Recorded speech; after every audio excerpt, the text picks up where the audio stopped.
नमस्कार, देश की बात में आपका स्वागत है। मैं हूं मनोज मानस। खबरों का रुख करेंगे उससे पहले देख लेते इस वक्त की अहम सुर्खियां। पीएम मोदी संग बातचीत पर ट्रंप का पहला रिएक्शन। बोले, आई लव पाकिस्तान। भारत और पाक के बीच जंग। ट्रंप ने फिर खुद को दिया सीज फायर का क्रेडिट। इजराइल ईरान की जंग के बीच ट्रंप का बड़ा बयान। खामेनेई को कहा, गुड लक, बातचीत के लिए अब हो चुकी है देर, अगले हफ्ते कुछ बड़ा होगा। कनाडा में पीएम मोदी ने द्विपक्षीय संबंधों को दी मजबूती। क्रोएशिया के दौरे के बाद कल पीएम लौटेंगे स्वदेश।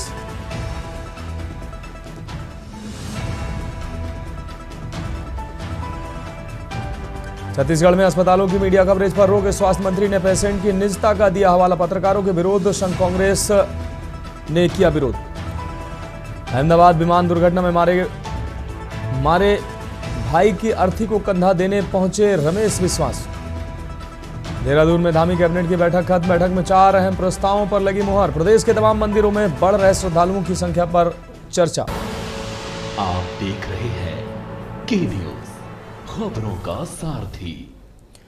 और अब खबरें विस्तार से। केंद्रीय मंत्री नितिन गडकरी ने फास्टैग को लेकर बड़ा ऐलान किया। उनके ऐलान से निजी वाहनों को खासतौर पर फायदा होगा। उन्होंने 3,000 रुपए की वार्षिक फास्टैग आधारित पास का ऐलान किया। ये पास 15 अगस्त से प्रभावी होगा। नितिन गडकरी ने कहा कि हम 3,000 रुपए की कीमत वाला फास्टैग आधारित वार्षिक पास पेश कर रहे हैं, जो 15 अगस्त 2025 से प्रभावी होगा। ये एक्टिव होने की तारीख से 1 साल या 200 यात्राओं तक के लिए वैध रहेगा। सक्रिय होने की तारीख से 1 साल या 200 यात्राओं में से जो भी पहले होगा तब तक ये मान्य होगा।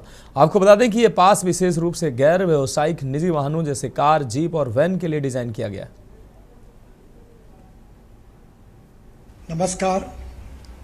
पिछले अनेक दिनों से लोगों की टोल के बारे में काफ़ी तकरार थी। सरकार ने जो निर्णय किया है वो बहुत बड़े प्रमाण पर जनता को राहत देने वाला है, जिसमें 3,000 रुपये में जो पास है साल भर का, उसकी अगर टोल पे किया जाएगा तो उसकी कीमत कम से कम 10,000 से ज़्यादा रुपये का टोल देना पड़ता था, वो केवल 3,000 रुपये में होगा। और ये जो वैलिडिटी है, 1 साल में 200 ट्रिप वो क्रॉस कर सकते हैं। इसके साथ साथ एक ट्रिप मीन्स एक टोल को क्रॉस करना। इसका फ़ायदा ये होगा कि 200 ट्रिप्स यानी 200 टोल क्रॉस करना होगा। बढ़ेंगे अगली खबर की ओर। खबर फरीदाबाद से है, जहां अरावली स्थित सूरजकुंड इलाके में बने अवैध फार्म हाउसों पर सुप्रीम कोर्ट के आदेश पर ध्वस्तीकरण अभियान शुरू किया गया। सुप्रीम अदालत के आदेश की जद में आए भाजपा और कांग्रेस के मंत्री एवं पूर्व मंत्री के फार्म हाउस को भी पीले पंजे ने अपनी चपेट में लिया है। सूरजकुंड क्षेत्र की संबंधित भूमि वन विभाग की मानी जाती है, जिस पर कुछ लोगों ने अवैध फार्म हाउसों का निर्माण करा लिया था। 100-200 नहीं, वन संरक्षण अधिनियम का उल्लंघन कर तकरीबन 5,000 फार्म हाउसों को इस अभियान के तहत ध्वस्त किया जाना है। बीजेपी मंत्री राजेश नागर, विधायक मनमोहन भड़ाना और पूर्व कांग्रेस मंत्री महेंद्र प्रताप के फार्म हाउस भी तोड़े गए हैं। कांग्रेस के पूर्व मंत्री के बेटे ने ध्वस्तीकरण को राजनीति से प्रेरित करा देकर न्यायपालिका की शरण जाने की चेतावनी दी। वहीं कुछ फार्म हाउस मालिकों ने हाई कोर्ट का स्टे होने का दावा किया, तो लेकिन कोई दस्तावेज नहीं उपलब्ध करा पाए। इस दौरान तोड़फोड़ जारी है। तोड़फोड़ को लेकर इलाके में आक्रोश और तनाव भी है।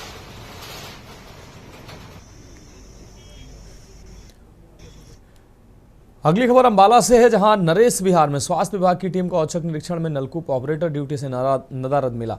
आपको बता दें, डोजिंग पंप बंद था, उपलब्ध क्लोरीन भी एक्सपायर हो चुकी थी, जो सप्लाई किए जा रहे पेयजल की शुद्धता पर बड़े सवाल खड़े करता है। ऐसा तब है जब बरसात के मौसम में संक्रमण का खतरा सबसे अधिक बढ़ जाता है। इसके बाद भी नगर प्रशासन की अनदेखी के चलते नलकूप ऑपरेटर मनमानी पर आमादा है।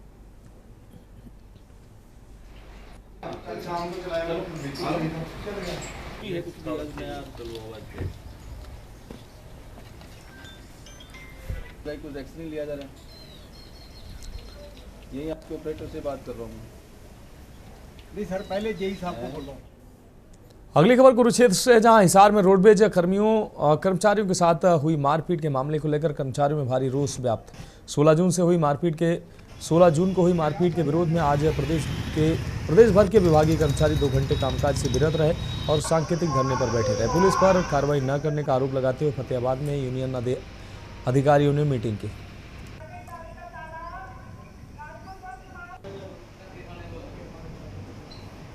देखिए 16 जून को हरियाणा राज्य परिवहन फतेहाबाद डिपो की बस हरिद्वार से फतेहाबाद जा रही थी।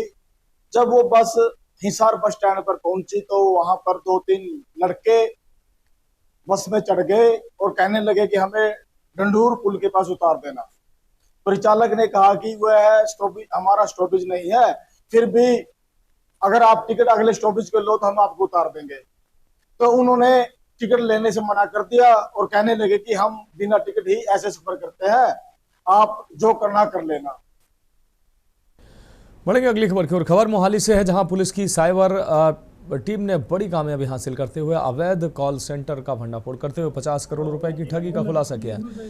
पुलिस ने सटीक मुखबिर के आधार पर सेक्टर 91 में संचालित कॉल सेंटर में छापा मारा, जहां संचालक स्वीकृति संबंधी सभी जरूरी अभिलेख नहीं दिखा सके। पुलिस ने महिला से धोखाधड़ी के मामले में 8 आरोपियों को गिरफ्तार किया है। डीएसपी रुपिंदर सोही ने बताया कि पूछताछ में आरोपियों ने महिला सहित कुछ लोगों से ठगी की बात स्वीकारी है।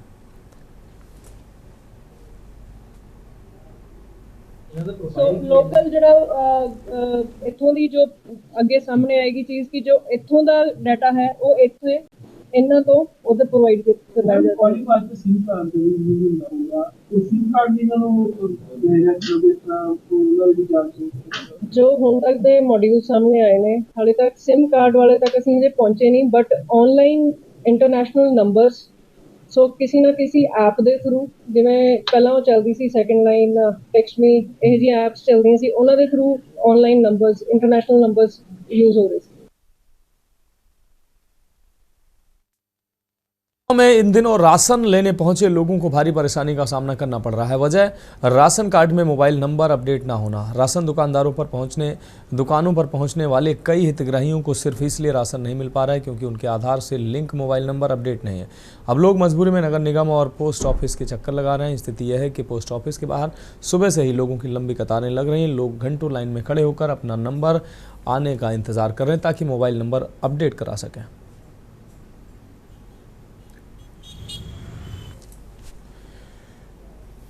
छत्तीसगढ़ के मेडिकल कॉलेज एवं संबद्ध अस्पतालों में मीडिया कवरेज पर चिकित्सा शिक्षा विभाग ने नया प्रोटोकॉल जारी कर दिया, जिसका प्रदेश भर के पत्रकार विरोध कर रहे हैं।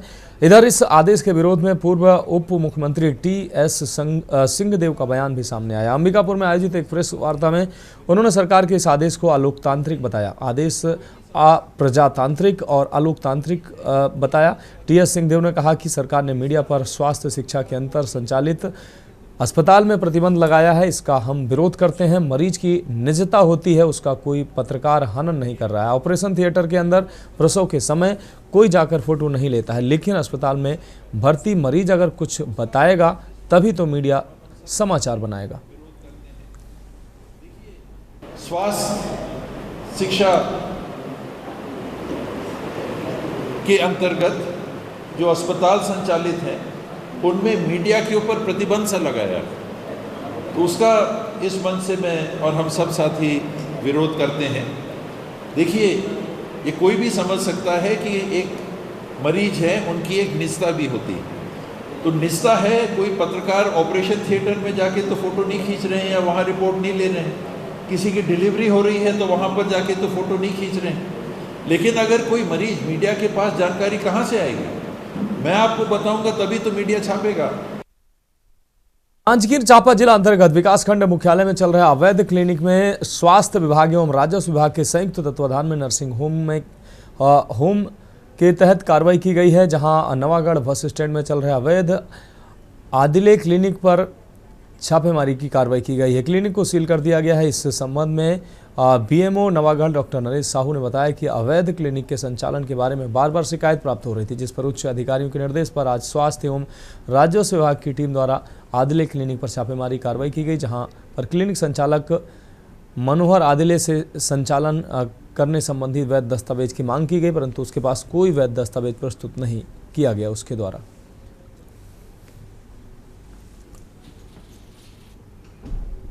2 दिन कंप्लेन आया था क्लिनिक का अवैध है करके, तो मौके पे हमारे नवागढ़ बीएमओ डॉक्टर नरेश साहू और तहसीलदार नवागढ़, इन्होंने मौके पे जाके उसका सत्यापन किया। पाया गया कि वो BHMS की डिग्री थी उनके पास और वो एलोपैथी का ट्रीटमेंट कर रहे थे, इसलिए लगातार उनके खिलाफ शिकायत आ रही थी। तो जब शिकायत को सही पाया गया, क्लिनिक को अवैध पाया गया, तो हमारे बीएमओ साहब, बीएमओ नवागढ़ और तहसीलदार के द्वारा पूरी तरह से सील कर दिया गया। तो देश की बात में उत्तर प्रदेश की खबरों का रुख करेंगे। खबर औरैया से है, जहां घर में घुसकर युवती से दुष्कर्म किया गया। दुष्कर्म का आरोपी फिलहाल गिरफ्तार किया गया है। तो घर में घुसकर युवती से दुष्कर्म किया गया है। इस दौरान आरोपी गिरफ्तार किया गया। आयाना क्षेत्र के एक गांव में युवती के साथ हुआ था दुष्कर्म। 14 जून की रात घर में घुसा था आरोपी भोला। 23 वर्षीय युवती के साथ की जबरदस्ती। पिता और भाई के पहुंचते ही आरोपी मौके से फरार हुआ। पीड़िता की मां की तहरीर पर दर्ज हुई है रिपोर्ट। भीखेपुर ओवरब्रिज के पास से पुलिस ने आरोपी को दबोचा है। कोर्ट में पेशी के बाद आरोपी को जेल भेजा गया। औरैया के आयाना थाना क्षेत्र के एक गांव का मामला। और अगली अहम खबर राजधानी लखनऊ से है। उत्तर प्रदेश की राजधानी लखनऊ से अहम खबर आपको दिखा रहे हैं। डॉक्टर पंकज त्रिपाठी बने यूपी के नए कृषि निदेशक। लखनऊ से इस वक्त की अहम खबर। पीयूष शर्मा प्रबंध निदेशक बीज विकास निगम बनाए गए। हरेंद्र कुमार निदेशक राज्य कृषि प्रबंध संस्थान रहमान खेड़ा बनाए गए हैं। AK सिंह यूपी कृषि अनुसंधान परिषद उपकार के सचिव बनाए गए। तो कृषि के संबंधित अधिकारियों को तैनाती मिली है। डॉक्टर पंकज त्रिपाठी बने यूपी के। पीयूष शर्मा प्रबंध निदेशक बीज विकास निगम के बनाए गए। हरेंद्र कुमार निदेशक राज्य कृषि प्रबंध संस्थान रहमान खेड़ा बनाए गए हैं। AK सिंह यूपी कृषि अनुसंधान परिषद उपकार के सचिव बनाए गए।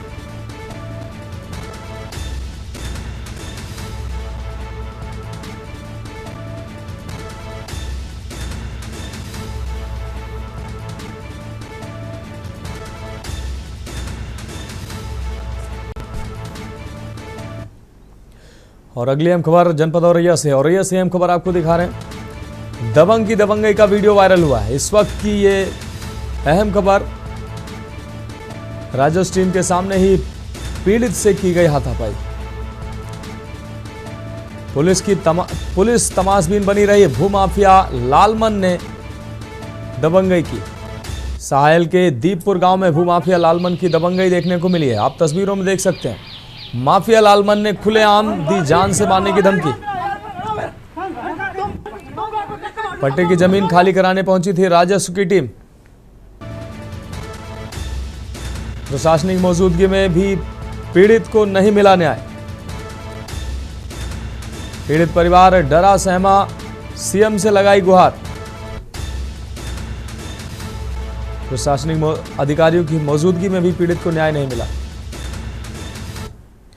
और अगली खबर कानपुर से है। कानपुर शहर को जाम मुक्त करने के लिए ट्रैफिक पुलिस, नगर निगम और प्रशासन ने मिलकर ई रिक्शा पर नकेल कसने के लिए शहर में ई रिक्शा का पंजीकरण करना शुरू कर दिया है। शहरवासियों को जाम से निजात दिलाने के लिए ट्रैफिक पुलिस ने 7000 ई रिक्शा का पंजीकरण करते हुए रिक्शे पर बारकोड लगाए हैं और इनका एक निश्चित रूट तय कर दिया गया है। ट्रैफिक पुलिस बारकोड के माध्यम से ई रिक्शा की पूरी जानकारी निकाल सकती है, यानी कि ई रिक्शा का पंजीकरण कब किया गया, चालक कौन सा है और इनका रूट कौन सा है। गलत रूट पर रिक्शा चलाने पर चालान भी किया जाएगा। आपको बता दें कि पूरे शहर में कुल 48,000 ई रिक्शा हैं, जिनमें से अभी तक 7,000 ई रिक्शा का पंजीकरण किया गया। कानपुर महानगर में ये पहल हुआ है। आप लोग भी जानते हैं ई रिक्शा की संख्या बढ़ती जा रही है और लगभग 70,000 से लेके 1 लाख के आसपास का संख्या बढ़ गया था। इसके नियंत्रण कराना और रेगुलेट करना और थोड़ा काबू में आना बहुत जरूरी था। इसमें नगर निगम, पुलिस प्रशासन और जिला प्रशासन मिला के एक मुहिम चलाए है। इसमें हम लोग क्या किया, 4 जोन में जो कहाँ इन लोगों का क्षेत्र है उसको बांटा है।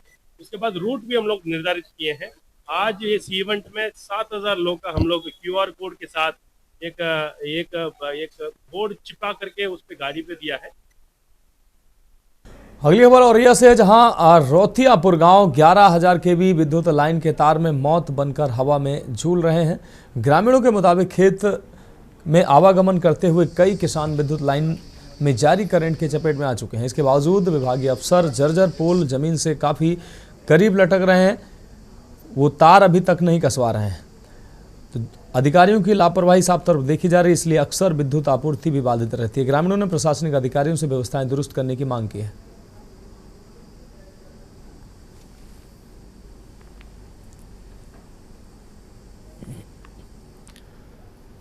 बढ़ेंगे अगली खबर की ओर। बीते दिनों शुक्रवार को आजमगढ़ जिलाधिकारी पर इंजीनियर को पीटने के आरोप के बाद आज उत्तर प्रदेश इंजीनियर्स एसोसिएशन द्वारा आज सिंचाई विभाग के मुख्यालय पर विशाल धरना प्रदर्शन किया गया। इस मौके पर आरोप लगाने वाले अधिशासी अभियंता अरुण सचदेव के साथ तमाम इंजीनियर काली पट्टी बांधकर प्रदर्शन कर रहे हैं। उत्तर प्रदेश इंजीनियर संगठन का कहना है कि हमारे साथी इंजीनियर के साथ आजमगढ़ जिलाधिकारी द्वारा जो अभद्रता की गई है उसके खिलाफ कार्रवाई होनी चाहिए। हम सभी इंजीनियर जी तोड़ जनता की सेवा के लिए मेहनत करते हैं, वहीं अफसर शाही की बातों को भी हम लोग पूरी तरह से मानते हैं, लेकिन कुछ ऐसे अफसर हैं जो हम लोगों के काम में दखल देते हैं और हमारे साथ अभद्रता भी करते हैं। इसको लेकर हमारा संगठन आज मुखर हुआ है। हम अपने विभाग के मंत्री से भी शिकायत कर चुके हैं।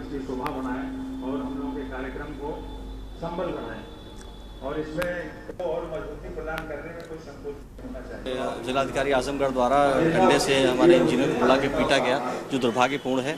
और उसी के विरोध में आज प्रदेश के समस्त जिलों में समस्त अभियंतागढ़ जितने भी हमारे अभियंता हैं, जैसे सिंचाई, PWD, RES, माइनर इरिगेशन, जल निगम, सब जगह सारे अभियंता मिलके एक ज़िले में आंदोलन कर रहे हैं और वो आप देख ही रहे हैं इस वक्त। और यदि यह सरकार हमारी मांगे नहीं पूरी करती है, क्योंकि सरकार को भी तय करना पड़ेगा कैसे प्रशासनिक अधिकारी और तकनीकी अधिकारी कैसे कार्य करेंगे, कैसे ट्रांजेक्शनल बिजनेस होगा। तो अगर नहीं तय होता है तो हो सकता है ये आंदोलन राष्ट्रीय स्तर पर भी चला जाए, क्योंकि इन घटनाओं से लेकर हमारे मनोबल पर असर पड़ता है और विकास का प्रभावित होता है।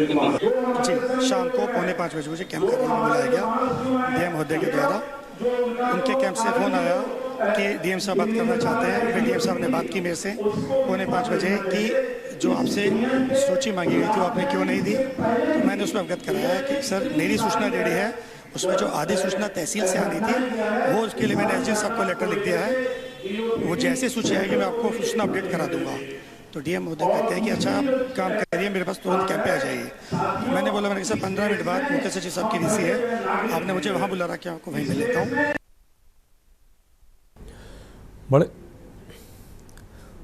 तो खबरों में वक्त एक ब्रेक का, जल्द हाजिर होंगे।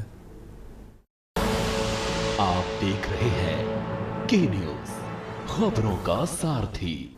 ब्रेक के बाद देश की बात में एक बार फिर से आपका स्वागत है। बढ़ेंगे अगली खबर की ओर। लखनऊ के आलमबाग थाना क्षेत्र में पुलिस और बदमाशों के बीच बुधवार तड़के मुठभेड़ हो गई। पुलिस की जवाबी फायरिंग में एक चैन लुटेरे के पैर में गोली लगी, वहीं दूसरा साथी भागने में कामयाब रहा। पुलिस ने आरोपी लुटेरे को इलाज के लिए अस्पताल में भर्ती कराया। उसके खिलाफ 22 मुकदमे दर्ज हैं। आपको बता दें कि आलमबाग पुलिस के मुताबिक बुधवार तड़के पुलिस टीम ने मुखबिर की सूचना पर आपको बता दें लंगड़ा फाटक की तरफ से TN वाजपेयी चौक होकर मवैया के रास्ते पर 2 संदिग्ध लोगों के बाइक से जाने की सूचना मिली।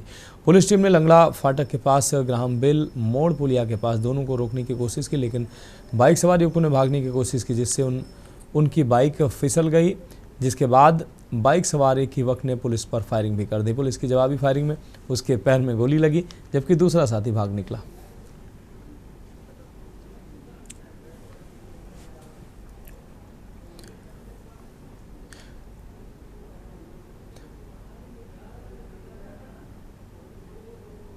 तो अगली खबर का रुख करेंगे। अगली खबर राजधानी लखनऊ से। तो खबर लखनऊ से, जहां एसटीएफ ने अपात्रों के फर्जी आयुष्मान कार्ड बनवाने वाले 2 सातिर मास्टरमाइंड अमित पांडे और ब्रजभुवन पटेल को गिरफ्तार किया। आरोपियों से 84 फर्जी आयुष्मान कार्ड, 112 कार्ड से जुड़ा डेटा और 284 व्हाट्सएप चैट के स्क्रीनशॉट मिले हैं। टीम ने प्राची हॉस्पिटल के ID कार्ड और मोबाइल भी जब्त किए हैं। आरोपी वर्ष 2020 से जनसेवा केंद्र की आड़ में फर्जी वाड़ा कर लोगों से उगाही कर आयुष्मान कार्ड बनवाने का गोरखधंधा कर रहे थे। फेसबुक के जरिए बिहार के सुनीत मंडल से संपर्क कर देश भर में नेटवर्क का विस्तार कर रखा था। अगली खबर लखनऊ से है, जहां LDA की सार्वजनिक संपत्तियों पर फर्जी कब्जा करने वाला आरोपी सतवीर सिंह को गिरफ्तार कर लिया गया है। गोमती नगर पुलिस 2023 से फरार चल रहे आरोपी की तलाश में थी। पुलिस के मुताबिक आरोपी पर ट्रांसपोर्ट नगर में जाली दस्तावेजों से LDA की जमीन हड़पने का आरोप है। वह लंबे समय से फर्जी दस्तावेज बनाकर प्रॉपर्टी कब्जा करने के बाद बेचता आ रहा था।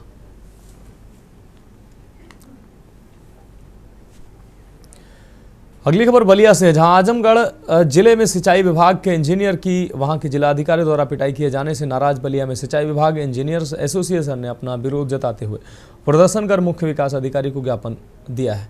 बलिया में तैनात सिंचाई विभाग के अधिशासी अभियंता का कहना है कि आजमगढ़ में जिस तरह से जिलाधिकारी द्वारा इंजीनियर की पिटाई की गई वो एक बहुत गलत काम है। अगर जिलाधिकारी को कोई समस्या थी तो उसके लिए कानून है, उनको पीटना नहीं चाहिए था। हमारी मांग है कि तत्काल जिलाधिकारी को हटाया जाए।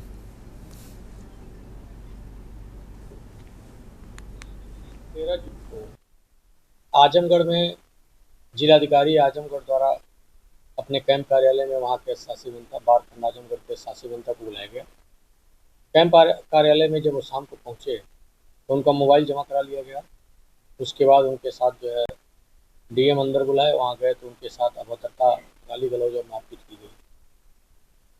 उससे काफ़ी उनका मनोबल गिरा हुआ है, जिससे उत्तर प्रदेश इंजीनियर्स एसोसिएशन ने निर्णय लिया है कि दिनांक 18 तारीख से एक सांकेतिक धरना प्रदर्शन किया जा रहा है।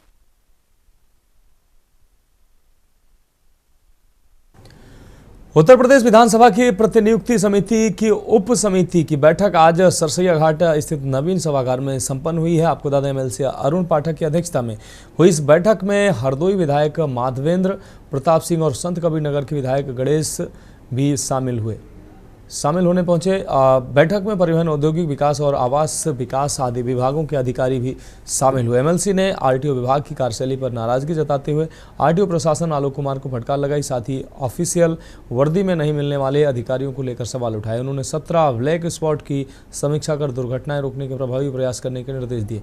उद्यमियों की समस्याओं के त्वरित निस्तारण पर भी जोर दिया।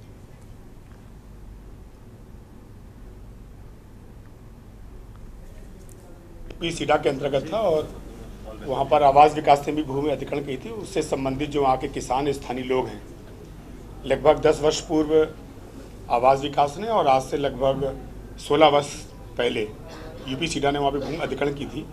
आज बहुत पॉजिटिव वहाँ के जो लोग थे उन्होंने भी बात रखी है और अच्छी बात यह है कि जिला प्रशासन और यूपी सीडा के अधिकारियों ने बहुत अच्छा सोल्यूशन आज निकाला है। जल्दी उनको राहत इस बात पर मिलेगी कि 2013 के अनुसार वो अपना प्रस्ताव यहाँ से भेजेंगे कि मुआवजा जिनको मिला है उनको मिले या डी नोटिफिकेशन की कार्रवाई हो, अर्थात जो ज़मीन का मालिक है उसको ज़मीन वापस मिले।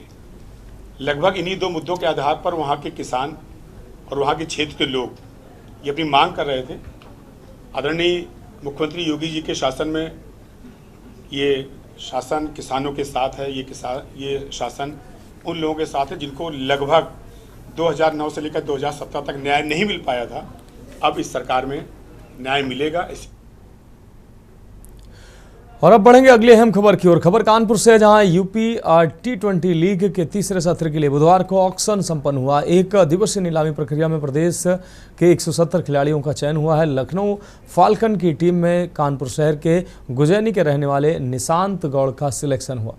ऑक्शन में निशांत को 3 लाख रुपए में खरीदा गया। निशांत दाएं हाथ के तेज गेंदबाज हैं। निशांत अपनी धारदार गेंदबाजी से विपक्षी टीमों को बैक फुट पर ला देते हैं। निशांत के साथ भुवनेश कुमार भी लखनऊ के साथ खेलते नजर आएंगे। निशांत कानपुर के किदवई नगर के रतन लाल स्टेडियम में प्रैक्टिस करते हैं, जहां कोच हैदर रिजवी उनको गेंदबाजी के गुर सिखाते हैं। कोच हैदर रिजवी के प्रशिक्षण में कई खिलाड़ियों का भविष्य उज्जवल हुआ है। यूपी T20 लीग में सभी 6 फ्रेंचाइजी टीमें सुविधा के अनुसार बल्लेबाज, गेंदबाज, हरफन मौला और विकेटकीपर पर बोली लगाई गई। लीग के मुकाबले इस बार 23 अगस्त से लेकर 16 सितंबर तक लखनऊ और कानपुर में होने की संभावना है।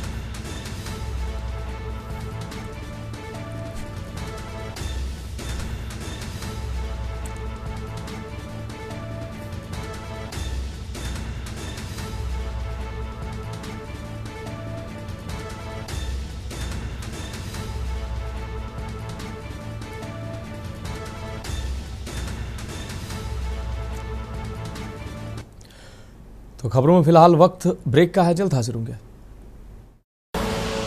आप देख रहे हैं के न्यूज, खबरों का सारथी।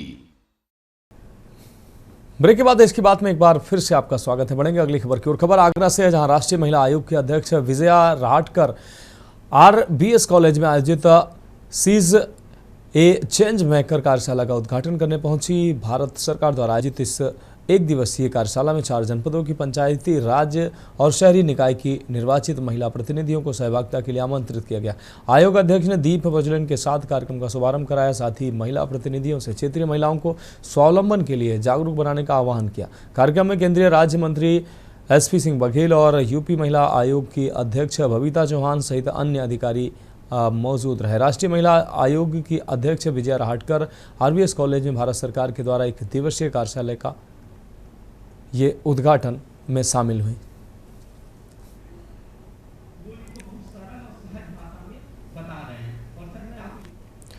अगली खबर एटा से है, जहां ASP राजकुमार सिंह व ARTO सत्येंद्र कुमार ने रोडवेज बस स्टैंड में ट्रांसपोर्टरों और वाहन चालकों के साथ बैठक की। अधिकारियों ने यातायात नियमों की जानकारी देते हुए चालकों की काउंसलिंग कर उन्हें जागरूक बनाया। भीषण सड़क हादसों की रोकथाम के लिए गहन चर्चा करते हुए अफसरों ने जहां चालकों से सुझाव लिए, वहीं अपने अनुभव भी साझा किए। 15 दिन तक सड़क सुरक्षा जागरूकता अभियान चलाने पर अधिकारियों का जोर रहा।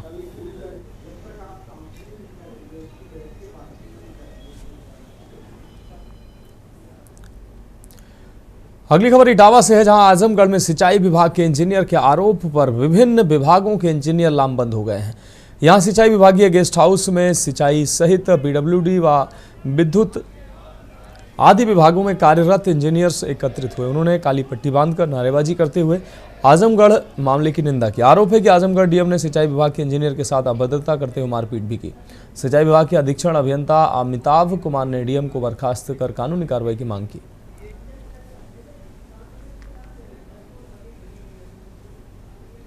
ये हम लोग आजमगढ़ के जिलाधिकारी श्री रविंद्र कुमार द्वारा वहाँ के अधिशासी अभियंता सिंचाई विभाग के घर में बुला के गाली गलौज करना और उनके साथ बदतमीजी करना, इवन डंडे से मारने की घटना जो है, इसका हम घोर विरोध करते हैं। और इसी सिलसिले में हम लोग पूरे प्रदेश में हर जनपद में धरना प्रदर्शन कर रहे हैं। तो इसी के क्रम में हम आज जनपद इटावा में सभी अभियंता विभिन्न अभियंत्रण विभाग के अभियंता लोग एकत्रित हुए हैं और अब ज्ञापन देने हम लोग जाएंगे।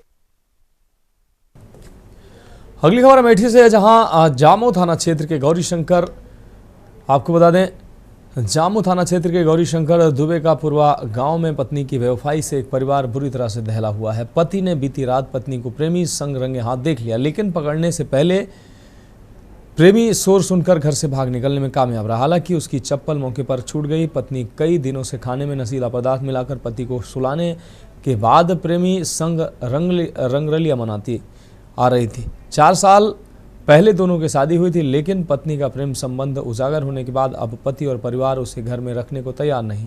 पीड़ितों ने पुलिस से न्याय की गुहार लगाई।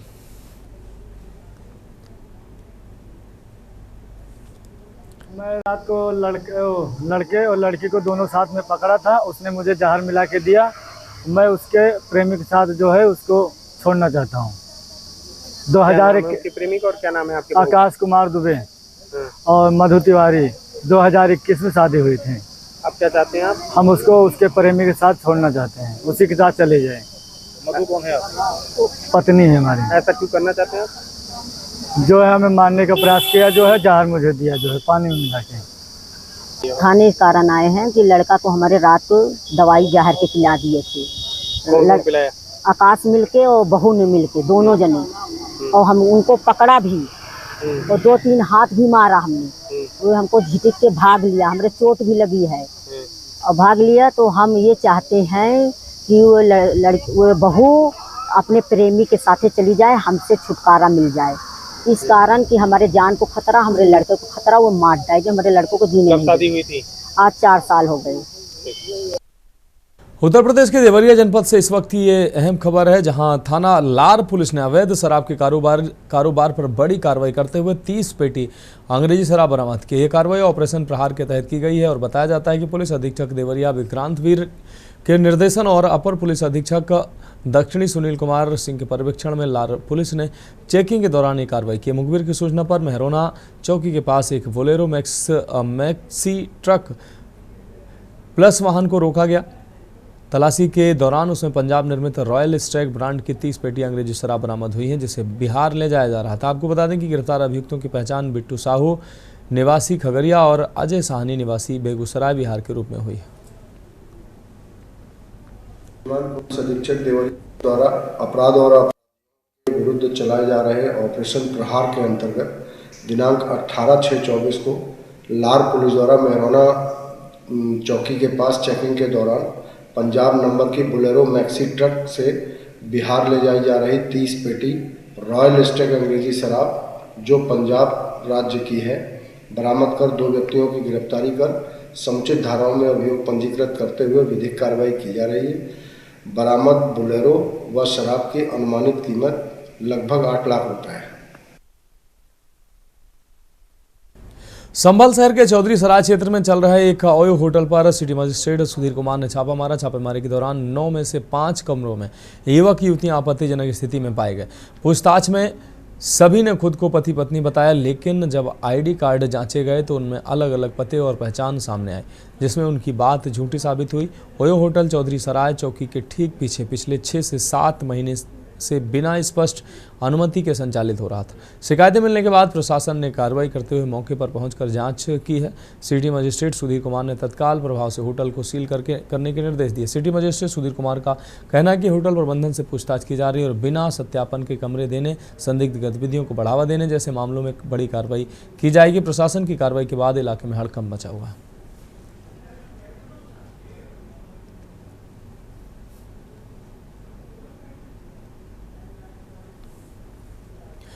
संभल के चंदौसी में नगरपालिका परिषद की 6.5 बीघा जमीन पर बनी रजाए मुस्तफ़ा मस्जिद और 34 मकानों को नगर पालिका परिषद की ओर से अतिक्रमण हटाने के लिए 15 दिन की समय सीमा का एक नोटिस दिया गया था। नोटिस मिलने के बाद रजाए मुस्तफ़ा कमेटी की इंतजामिया कमेटी ने अपनी ओर से पहल करते हुए खुद ही अतिक्रमण हटाना शुरू कर दिया। मामले की जानकारी होते ही जिलाधिकारी और पुलिस अधीक्षक मौके पर पहुंचे और जानकारी ली। जानकारी देते हुए जिलाधिकारी डॉक्टर राजेंद्र पेसिया ने बताया कि सभी को नोटिस दिया गया है और सार्वजनिक भूमि के ऊपर कोई भी मकान, वाणिज्यिक स्थल या अन्य कुछ ध्वस्त करने से पहले उनको नोटिस दिया जाता है तो वही कार्रवाई की गई है। उसी क्रम में हमने भी भ्रमण किया। अगर नगर पालिका परिषद चंदौसी और एसडीएम के द्वारा संयुक्त रूप से कार्रवाई की जा रही है, कुछ लोगों ने स्वतः ही ध्वस्तीकरण प्रारंभ किया है, जो स्वागत योग्य कदम है।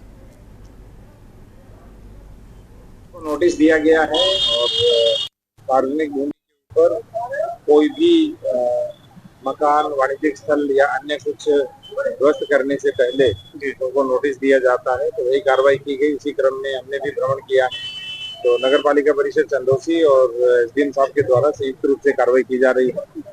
कुछ लोगों ने स्वतः ध्वस्तीकरण भी आरंभ किया है, जो कि स्वागत योग्य है। जब पता चलता है व्यक्ति को वो गलत है तो अपने आप भी चीजें ठीक करता है। उसके अतिरिक्त भी यहाँ अतिक्रमण है तो पूरे स्थल की पैमाइश करने और उस पर कार्रवाई करने के लिए कहा गया। बढ़ेंगे अगली अहम खबर की ओर। खबर गोरखपुर से है, जहां ग्रीनलैंड फाउंडेशन के सौजन्य से Chargawa Gorakhpur medical college road पर मंगलवार को एक विदाई समारोह के दौरान समाज में विशेष कार्य करने वाले लोगों को फाउंडेशन की तरफ से सम्मानित किया गया। कार्यक्रम में दत्तोपण ठेगड़ी राष्ट्रीय श्रमिक शिक्षा एवं विकास बोर्ड, श्रम एवं रोजगार मंत्रालय, भारत सरकार के निदेशालय कार्यालय गोरखपुर के शिक्षा अधिकारी प्रमोद कुमार के स्थानांतरण उपलक्ष्य में फाउंडेशन की तरफ से भव्य विदाई समारोह का आयोजन किया गया। कार्यक्रम करने का मुख्य उद्देश्य समाज में ऐसे लोगों को चिन्हित करके सम्मानित करना जो सरकारी सेवा में रहते हुए सामाजिक कार्यों में अपनी एक विशेष पहचान बनाकर समाज में एक सकारात्मक सोच देने का अभियान चला रहे हैं। इस कार्यक्रम में गोरखपुर के निवासी एवं बहराइच जनपद के में तैनात उप निरीक्षक राजेश कुमार शुक्ला एवं गोरखपुर में सेवा कर चुके देवरिया जनपद में तैनात उप निरीक्षक रतन कुमार पांडे को विशेष रूप से इस कार्यक्रम में आमंत्रित किया गया। आपको बता दें कि उनकी जहां जहां तैनाती रही है, अपनी सरकारी कार्यों के साथ साथ सामाजिक कार्यों में बढ़ चढ़कर हिस्सा लेते रहे। ऐसे में ग्रीनलैंड फाउंडेशन के द्वारा रक्तदान करने में सबसे आगे रहने वालों में रतन कुमार पांडे को स्वर्गीय पीयूष कांत वर्मा रक्तवीर सम्मान एवं उप निरीक्षक राजेश कुमार शुक्ला को स्वर्गीय डॉक्टर ब्रज बिहारी प्रसाद गुप्ता स्मृति समरसता सम्मान से एवं प्रमोद कुमार को गुरु गोरक्षनाथ कर्म योगी सम्मान से सम्मानित करके समाज में ऐसे कार्य करने वाले लोगों का मनोबल बढ़ाया गया। कार्यक्रम का संचालन योगेश पांडे ने किया। कार्यक्रम में सहकार भारती SHG प्रमुख प्रदेश अध्यक्ष नलिनी श्रीवास्तव, आदित्य राय, प्रमोद दुबे, हरिश्चंद्र जायसवाल, अजीत पाल, कमल नयन सिंह, अंशुमान मिश्रा, JD मिश्रा, परमात्मा दुबे, संजय सोनकर समेत तमाम लोग मौजूद रहे।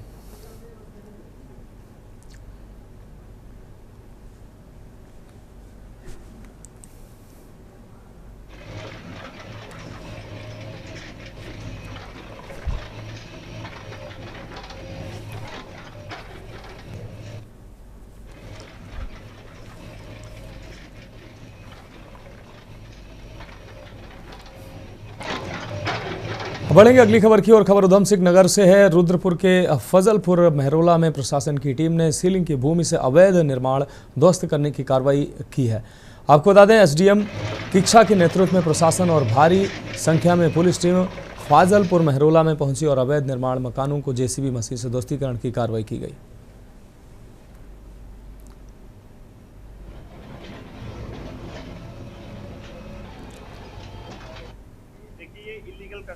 सरकारी भूमि पे था, इसको डिमोलिश कर कार्रवाई की गई है। इसके पहले नियमानुसार नोटिस दिए जा चुके हैं और ड्यू प्रोसेस ऑफ लॉ से इसको डिमोलिश किया जा रहा है।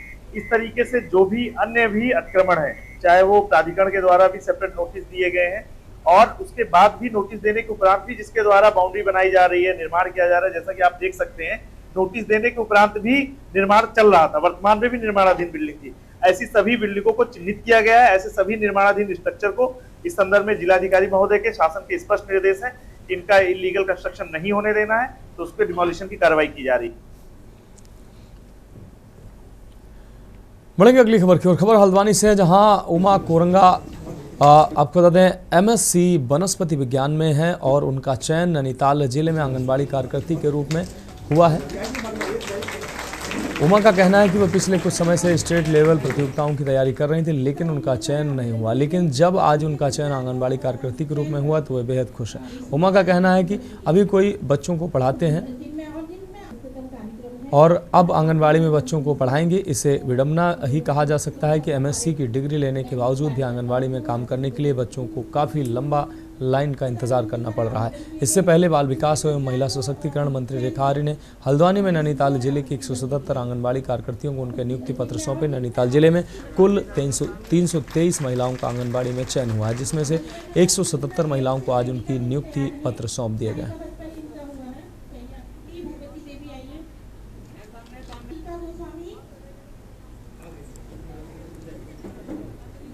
हमारे नैनीताल जनपद की आंगनवाड़ी कार्यकर्ती और सहायिकाओं की नियुक्ति वितरण कार्यक्रम रहा है। निश्चित रूप से हमारी नवनियुक्त जो आंगनवाड़ी बहनें हैं और नवनियुक्त हमारी सहायिकाएं हैं, आज वो अपना नियुक्ति पत्र प्राप्त करते हुए सहर्ष महसूस कर रही हैं। और ये ऐसा क्षेत्र है, पूरी तरीके से सेवा का क्षेत्र है, जिसमें हमारे बाल कल्याण से लेकर बालिका कल्याण से लेकर गर्भवती कल्याण से लेकर धात्री कल्याण से लेकर सभी योजनाएं यहाँ से संपादित की जाती है। वे इस सेवा के क्षेत्र में आते हुए बेहद प्रसन्न हैं और मुझे भी इस बात का सौभाग्य प्राप्त हुआ है कि मैं उनको ये नियुक्ति पत्र, जो कि पूरी पारदर्शिता के साथ में उनकी नियुक्ति ही है, आज उनको देने में यहाँ के सम्मानित विधायक और वरिष्ठ विधायक बंशीधर भगत जी के साथ में देने का मुझे भी अवसर प्राप्त हुआ है। मैंने बहुत शुभकामनाएं दी है आने वाले समय में विभाग को काम करने में, क्योंकि पूरी तरीके से विभाग जो है वो डिजिटल ऑनलाइन प्लेटफॉर्म पे है। हमारे पास में आंगनबाड़ी बहनें बहुत पढ़ी लिखी, जहाँ 12वीं पास हमने मांगी थी, वहाँ पे हमें ग्रेजुएट, पीजी, एमटेक, बीटेक और पीएचडी करी हुई जो है हमारे को महिलाएं आंगनबाड़ी कार्यकर्ती और सहायिकाओं के रूप में मिली है। निश्चित रूप से इससे आंगनबाड़ी केंद्रों से कार्य करना और सरल, सहज और मैं समझती हूँ कि सही तरीके से जो है तकनीक के दृष्टिकोण से भी सही तरीके से काम जो है आप संपादित होगा। बहुत बहुत शुभकामनाएं हैं और बहुत बहुत बधाई।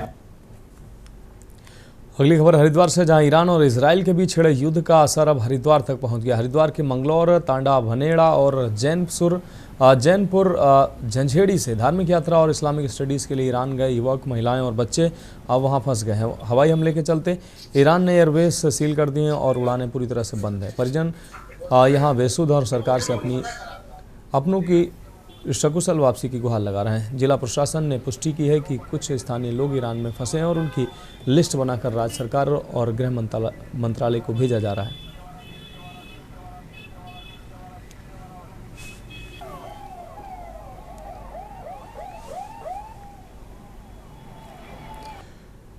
कोटद्वार में केंद्रीय विद्यालय की दशकों पुरानी मांग पूरी होने पर पूर्व सैनिकों ने भी खुशी जाहिर की है। पूर्व सैनिकों ने कहा कि कोटद्वार में केंद्रीय विद्यालय के लिए शुरू से ही पूर्व सैनिकों और विभिन्न सामाजिक संगठन आंदोलन करते रहे हैं और अब जाकर यह मांग पूरी हुई, जिसके लिए राज्य और केंद्र सरकार बधाई की पात्र है। पूर्व सैनिकों ने मांग करते हुए कहा कि केंद्रीय विद्यालय में जितने भी एडमिशन हो रहे हैं सब पारदर्शी ढंग से हों।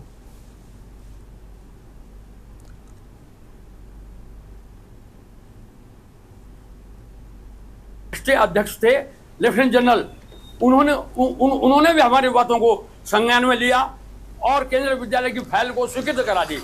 और यहाँ रक्षा मंत्री आने वाले थे, पता लगा कि भाई यहाँ जनवरी 7 को जो है रक्षा मंत्री पहुंचने वाले हैं लेकिन तहसील में पता लगा कि जमीन तो विवादित है, फिर वो कैंसिल करना पड़ा।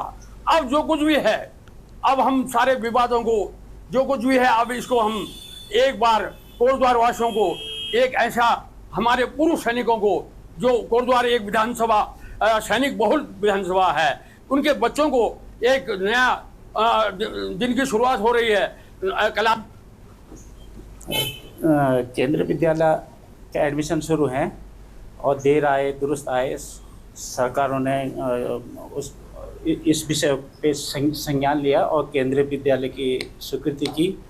वहाँ पे अभी एडमिशन में पारदर्शिता होनी चाहिए, यही हमारी मांग है। बाकी हमारे पटवारी ने।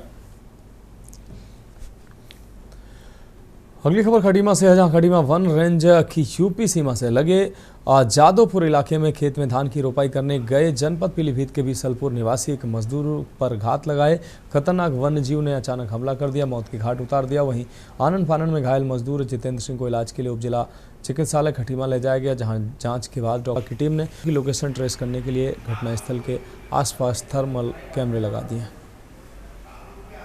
जंगली जानवर ने हमला किया है, तो उस व्यक्ति को जब हॉस्पिटल ले जाया गया तो हॉस्पिटल पहुंचते पहुंचते तक व्यक्ति मृत घोषित कर दिया गया। तो व्यक्ति जो है उसका नाम है जितेंद्र सिंह, जो कि पीलीभीत का निवासी है, जिसकी उम्र लगभग 40 साल है।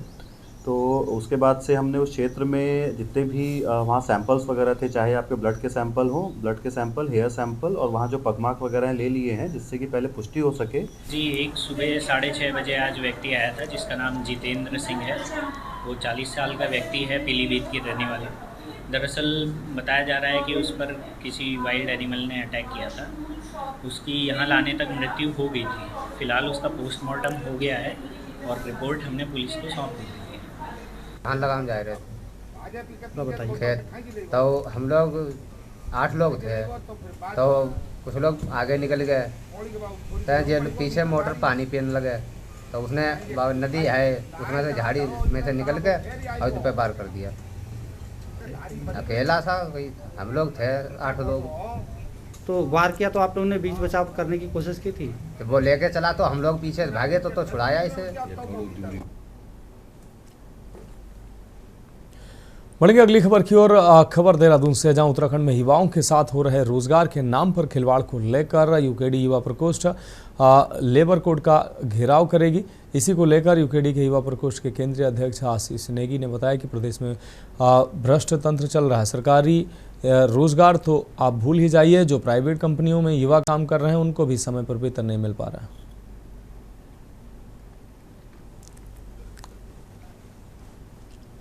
क्या तंत्र चल रहा है, सरकारी रोजगार तो आप भूल जाइए, जो प्राइवेट में जो ये युवा काम कर रहे हैं इनसे काम करवा कर उनका मेहनताना नहीं दिया जा रहा है। और तमाम जो युवा हैं वो उत्तराखंड क्रांति दल के कार्यालय में आते हैं अपनी शिकायत लेकर, और हमारे माध्यम से उनकी मदद की जाती है।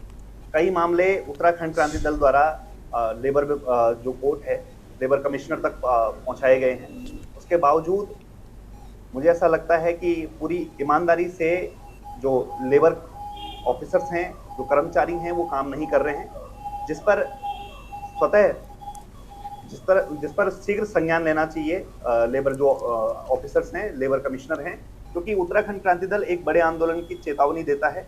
यदि हमारे युवाओं का शोषण हुआ, उनका मेहनताना नहीं मिला, तो कम से कम क्षेत्रीय दल उत्तराखंड क्रांति दल इस चीज को बर्दाश्त नहीं करेगा।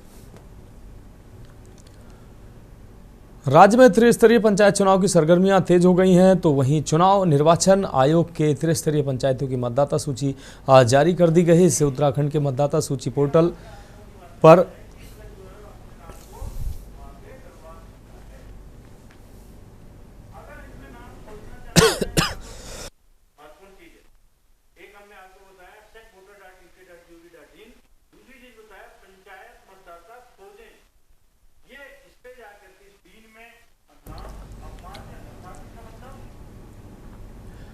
तो उत्तराखंड की मतदाता सूची के पोर्टल पर देखा जा सकता है। अगर फिर भी किसी का नाम पंचायतों की मतदाता सूची में दर्ज होने से रह गया है तो वह खंड विकास अधिकारी या पंचस्थानीय चुनाव कार्यालय में निर्धारित प्रपत्र पर आवेदन कर सकते हैं।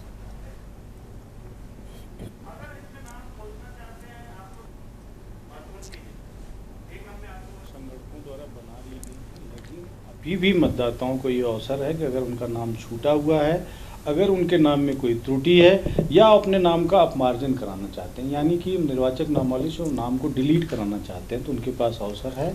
वह प्रपत्र 2, 3 और 4 क्रमशः 2 जो है नाम जोड़ने के लिए, 3 नाम को परिवर्तित करने के लिए और 4 नाम को हटाने के लिए ये आवेदन कर सकते हैं। जो हमारे निर्वाचन आयोग की वेबसाइट है उससे ये प्रपत्र डाउनलोड करके आपका तहसील में, ब्लॉक मुख्यालय में या पंचस्थानीय कार्यालय में अगर आवेदन वो जमा कर देते हैं तो उनका नाम जुड़ जाएगा।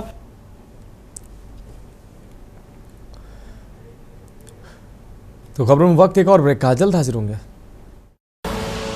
आप देख रहे हैं के न्यूज, खबरों का सारथी।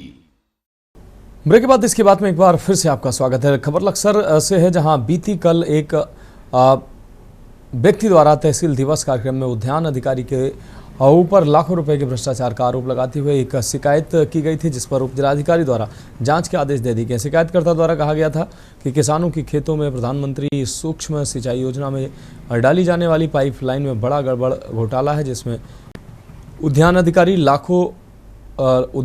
द्वारा लाखों रुपए का भ्रष्टाचार किया गया। वहीं मामले का पता चलते ही आज लाभार्थी किसान लक्सर पहुंचे। उन्होंने मुख्यमंत्री के नाम ज्ञापन लक्सर तहसीलदार प्रताप सिंह चौहान को सौंपा है।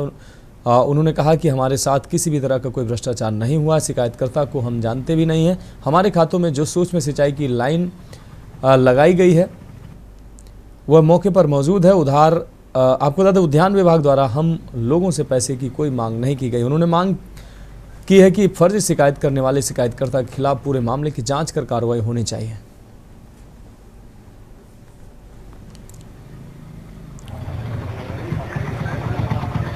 वर्ष 2024-25 में प्रधानमंत्री सूक्ष्म सिंचाई योजना के तहत लगभग लक्सर में 18 किसानों के यहाँ कार्य कराए गए थे, जिसमें फैजान वे उसके साथी मुझे बार बार परेशान कर रहे हैं, मुझसे पैसों की डिमांड कर रहे हैं, जान से मारने की धमकी दे रहे हैं, जबकि अनुदान की राशि डीबीटी के माध्यम से सीधा किसानों के खाते में आई है। शिकायत दी थी कि 2024-25 में जो पीएम कृषि सिंचाई योजना होती है जिसमें ड्रिप इरिगेशन लगता है, तो इनका कहना है कि इसमें जो है कुछ धांधली हुई है, कुछ पैसे का जो है तालमेल हुआ है, ऐसा इनका कहना था। ये ऐसी शिकायत चल रही।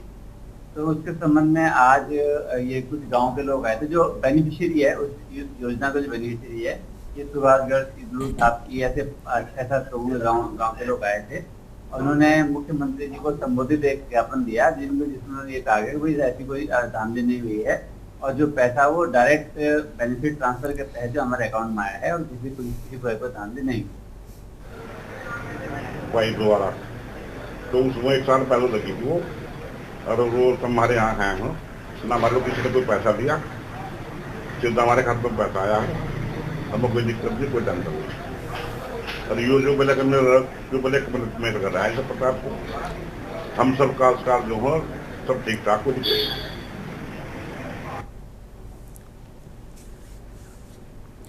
फिलहाल तो इसके बाद में अभी के लिए मेरे साथ इतना ही, मुझे दीजिए इजाजत और आप देखते रहे के न्यूज इंडिया। आप देख रहे हैं के न्यूज, खबरों का सारथी।